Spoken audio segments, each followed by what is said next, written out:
Bismillahirrahmanirrahim. Assalamualaikum warahmatullahi wabarakatuh. Bismillah, alhamdulillah, wassalatu wassalamu ala rasulillah, Sayyidina Muhammad ibni Abdillah wa ala alihi wa sahbihi wa mawalah, wa la hawla wa la quwata illa billah ma ba'du. Subhanaka la ilma lana illa ma 'allamtana innaka antal alimul hakim. Rabbi israh li sadri wa yassir li amri wahlul 'uqdatam min lisani yafqahu qawli.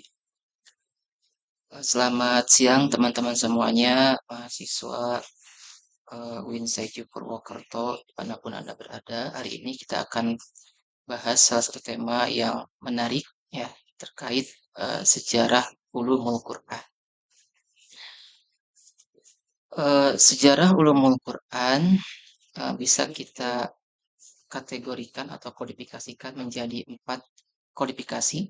Yang pertama dari mulai sejarah lahirnya ulumul Quran. Yang kedua, kemudian masa kodifikasi ulumul Quran. Yang ketiga adalah ulumul Quran pada era modern. Dan yang keempat adalah pemilihan ulumul Quran pada masa era modern. Selanjutnya kita mulai di masa sejarah lahirnya ulumul Quran.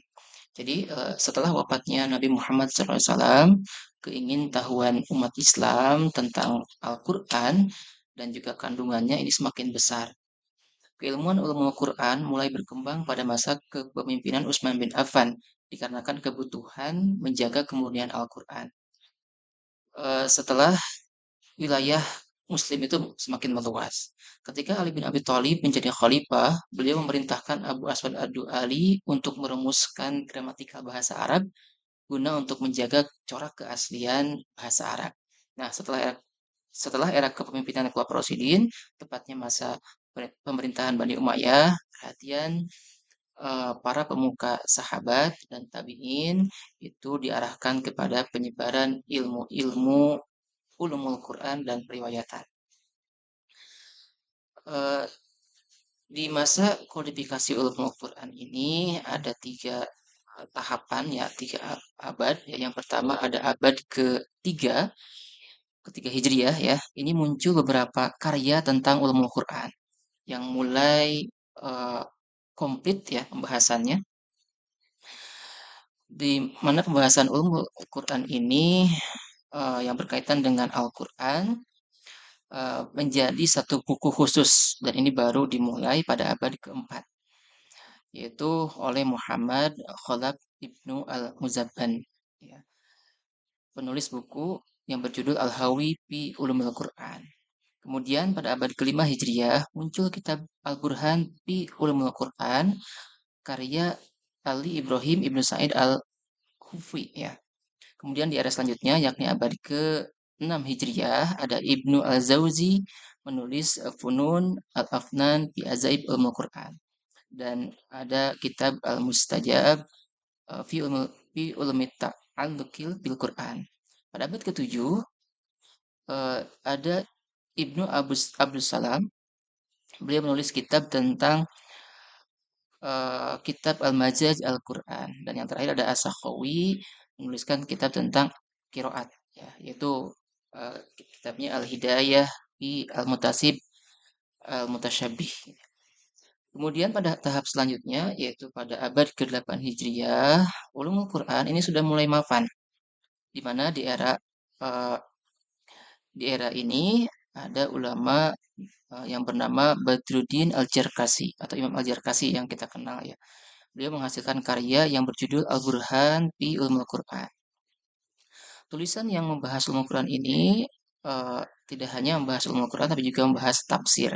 Nah, di era berikutnya, abad ke-9 Hijriah, muncul kitab yang fenomenal, yang terkenal, yaitu dengan kitab Al-Itqan fi Ulumul Quran, karya Asyuti ya, yang menyaingi karya Az-Zarkasi ini. Nah, pada abad berikutnya muncul karya-karya ulumul Quran, namun ini pengulangan saja atau lebih ringkas dibanding Al-Itqan maupun Al-Burhan. Di antaranya ada Manahil Irfan, Film Al-Quran, kemudian ada kitab Mabahis Film Al-Quran, dan lain sebagainya. Pada abad ke-14 Hijriah muncul tokoh-tokoh pembaharu Islam ya, yang mulai melakukan telaah ulang terhadap cabang-cabang ulumul Quran. Di antaranya ada tokoh yang kita kenal ada Fazlur Rahman, ada Muhammad Arqon, ada Hasan Hanafi, ada Nasr Hamid Abu Zaid, ya, ada Abdullah Naim, ya, ada Abdullah Karim As-Soros dan lain sebagainya. Dan masing-masing ulama ini mereka menjadikan bahasan tertentu di bidang ulumul Quran, yang mana ulumul Quran menjadi pintu masuk dalam pendekatan baru dalam memahami dan menafsirkan Al-Quran sesuai dengan dinamika pada masa itu pada zamannya ya. Kemudian uh, ulumul Quran pada era modern ya. Nah, ulumul Quran pada era modern uh, ini diawali semenjak Islam berbenturan dengan Barat tentunya ya.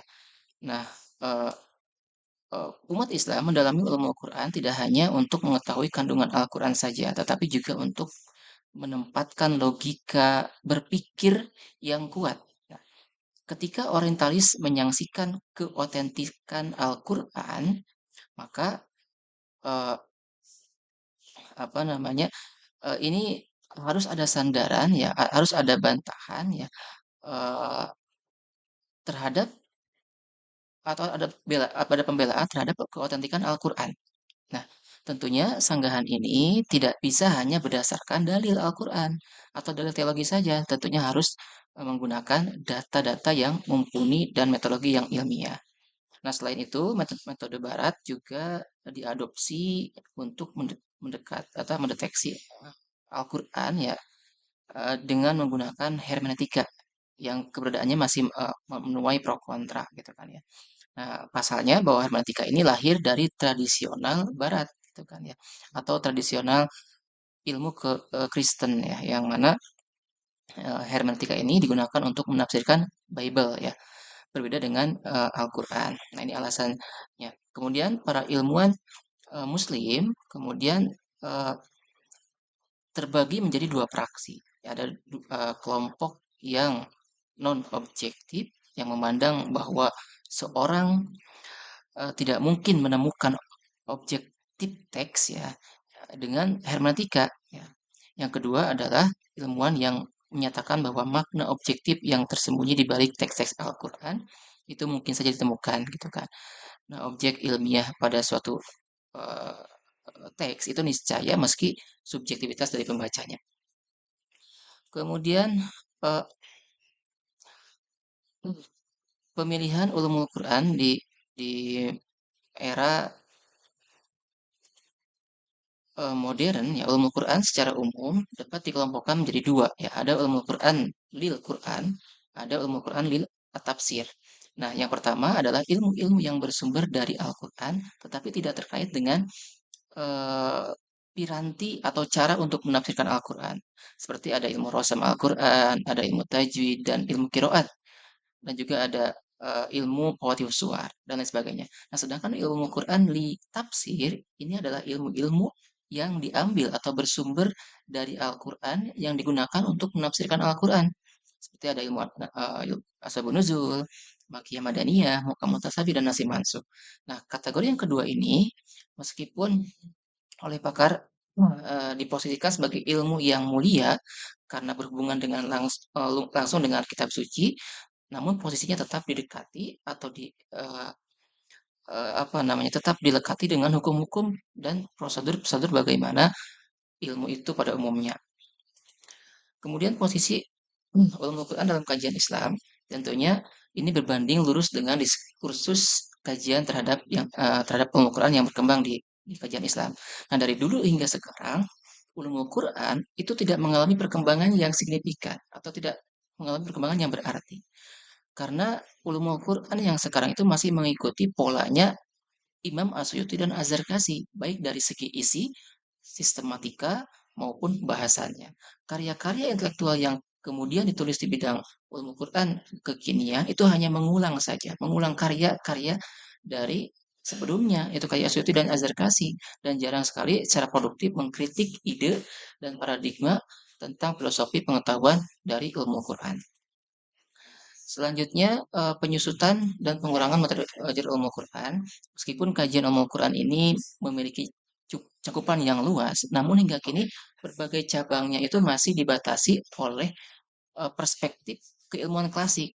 Bahkan literatur-literatur yang dihasilkan oleh para peneliti ini di era modern ini sampai sekarang lebih berdasarkan kepada dua karya tadi, yaitu Al-Jarkasi dan As-Suyuti. Atau kitabnya ada Al-Itqan dan Al-Burhan gitu kan. Nah, maka berbagai kajian ilmu Quran yang sekarang ini umumnya tidak mengalami perkembangan, tidak mengalami apa namanya perkembangan yang berarti baik di kawasan dunia Islam maupun di Indonesia.